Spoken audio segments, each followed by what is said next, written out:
Hi, we're going to do some work on four corners today.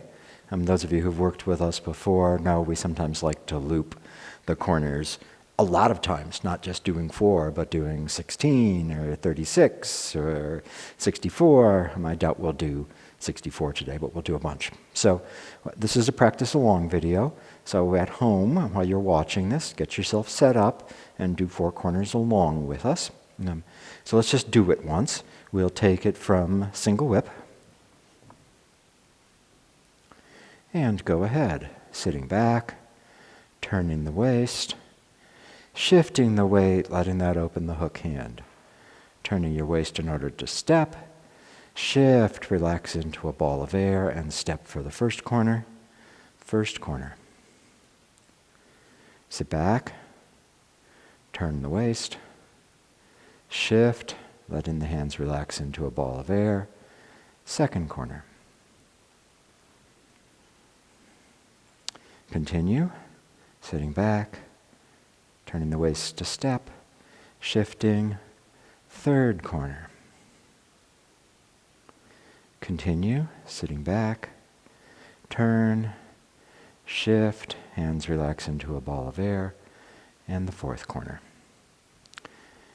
When we go on in the form, from here you'd go into ward off left. When we're doing 4 corners looping, this is just like after the second corner. You'll sit back again, just like going between the second corner and the third corner. Turn your waist to step, shift, ball of air, first corner. So that transition from the fourth corner to the first of the next round is just the same as the transition from the second to the third corner. So I want to look at a couple of the posture points while we do this. We're going to do it continuously without breaks, and so part of the trick for you is going to be actually getting that continuity of movement, but also working on all the posture details. So one right away here is when you sit back out of one of the corners, the first or the third corner. When you sit back, your right palm comes palm down and ends up right by the left elbow, and the left forearm is vertical. So you sit back, palm down, forearm vertical. As you turn your waist, that right palm turns up, and the weight does not shift.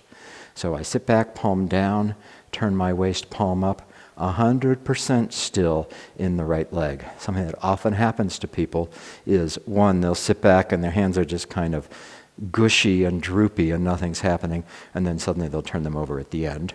And the other thing that often happens is the weight shift isn't clear. As you turn, you end up already shifting into the left leg. So I want you to be real clear while we're doing this about sitting back, turning, palm up, then shifting. When you shift, the hands relax into a ball of air. Then you're set to step for the next corner. When you're going into any of the corners, make the transition going up into the corner, and then the final bit where you come through and the 2 hands change real clear. Make that clear. So as I'm coming up into a corner, my hands make a ball of air, and notice how they started out in a ball of air. And as they come forward, that ball rotates and gets smaller. Then, for the last bit, I turn my waist, the rear hand pushes through, and it's like that rear hand pushing through displaces the top hand. So the move isn't this hand comes up and then the top hand comes back. Rather, the ball comes up, then the rear hand pushes through, and the top hand is displaced. I'll remind you of some of these things while we're doing it, but I wanted to go over them first. And then the last thing I want to be real clear about is the feet. When I start out in one of these postures here, and I sit back and I turn, this foot needs to get all the way to the wall. So if you just sit back and turn, and your foot ends up only to the corner, your next step for the next corner is going to be impossibly big. You won't be able to do it. So make whatever adjustment you need so that between the first and the second corners, or the third and the fourth corner, when you turn, this foot actually gets all the way around. So you saw what I just did. I just picked that foot up and replaced it. That's fine because, of course, my weight is separated, and so it's easy to pick that foot up and turn it. If you slopped your weight and you already ended up in that foot, you're going to have a difficult time picking it up and turning it. So go ahead and make sure it's really clear. My personal favorite is if I realize I'm not going to be able to do it, I move the foot and then continue the turn. But you got to get to this place where the 2 feet are basically at 90 degrees to each other. The foot that's empty, that you're about to shift into, faces one or the other of the walls. So those are the key details we're going to go through. Our teacher Jane used to say about 4 corners in particular that it was a great illustration of the koan of the hands don't move, the hands never stop moving. Hands don't move means that all of the changes are driven by the waist. So the waist needs to be changing all of the way through here. The hands don't just move on their own. They move because your waist is turning. And equally, the hands don't stop moving. So when we're doing a difficult move, there's a real temptation to lock something in place and then just carry that rigidly, not changing, because we're trying to simplify the move and avoid the complications. So pay attention to that and let everything change together, all as a result of the waist moving. So we'll do it a bunch of times. We'll just keep repeating the 4 corners.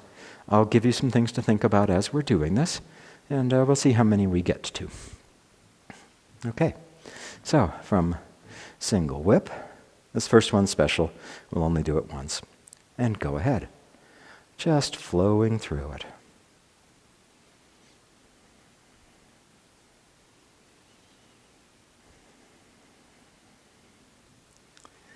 You should be practicing this along with us, so just follow along from the first corner to the second corner,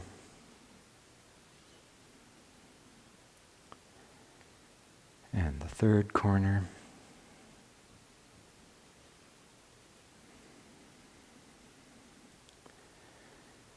and the fourth corner.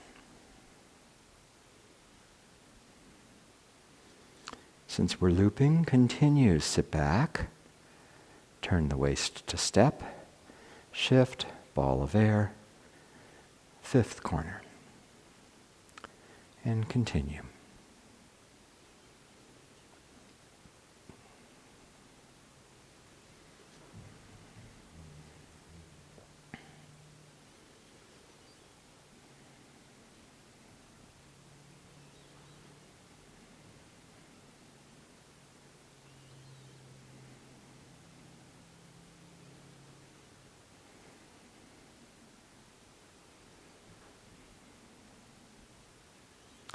That's 8 corners. Continue. Okay, this time through, I want you to pay a lot of attention to the hands. Notice that the hands are going through each of those checkpoints, that they're making all of the changes we've talked about, and that they're staying with you. The hands are always in front of me. They don't get away from my center. So really paying attention to what's happening in the hands.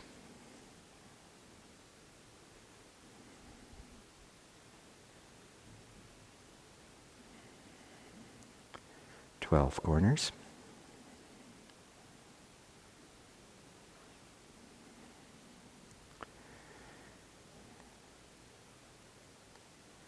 Hands don't move.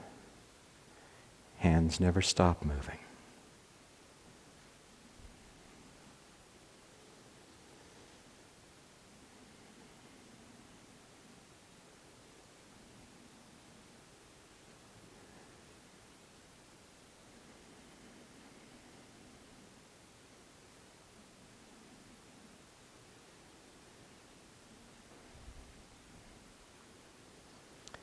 Sixteen corners. Now pay attention to the feet. Make sure when you step for a corner, your front foot's really pointed to the corner. When you sit back and turn, make sure the foot gets pointed to the back wall, to the corner.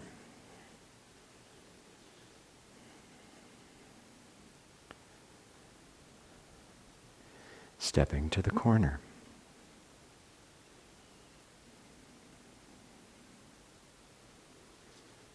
Foot foot pointed to the wall, stepping to the corner. 20. Knowing where your feet are.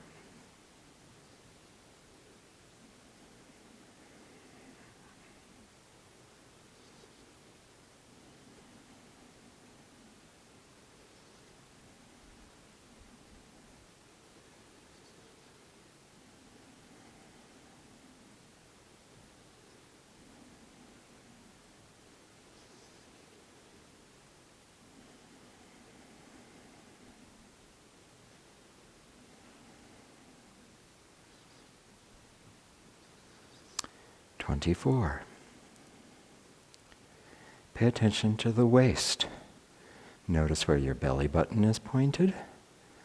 And notice that the waist is changing all the way through here. Turning, shifting, turning in order to step, turning, noticing the motion of the waist.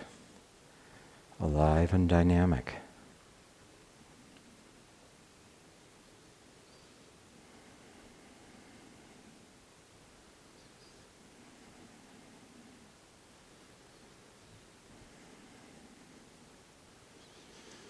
I've lost track, either 24 or 28.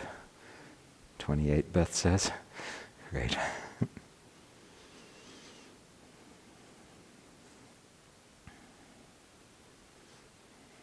Waist is turning.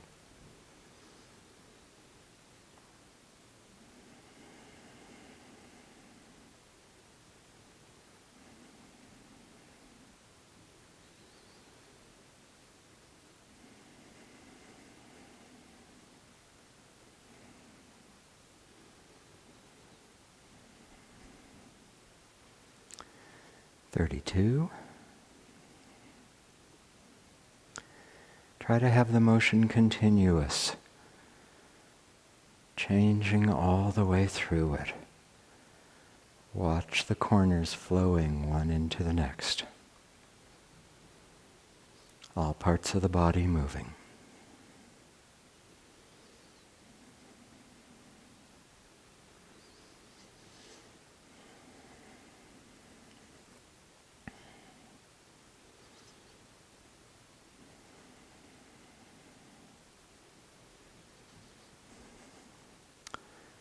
(36).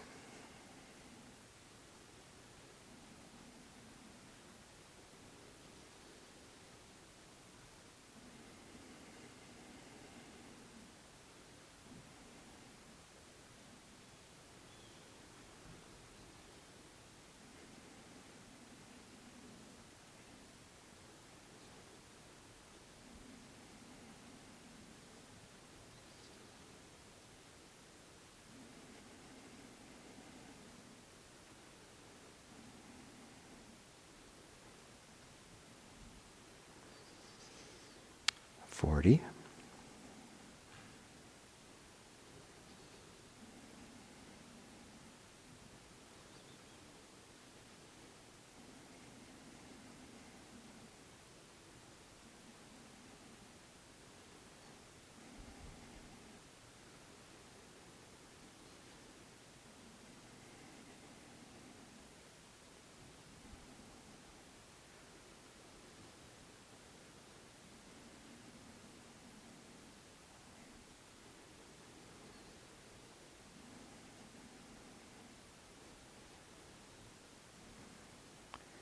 (44), and one more set.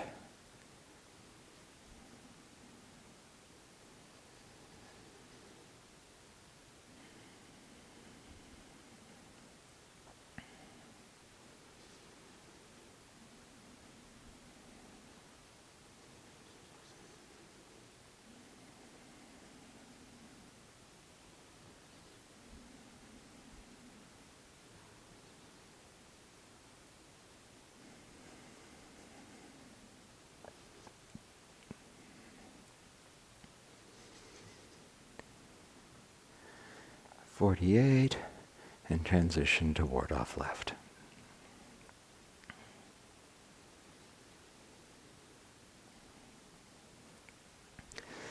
So I love doing four corners continuously like that. I think it's a great practice. And so do it multiple times.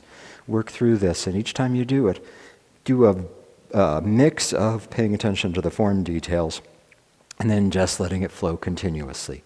If Peng Lu Qian, ward off, roll back, press, and push is the core of Tai Chi, four corners is the other core of it. So you've got those two. If you can work on those, you're in good shape. Four corners.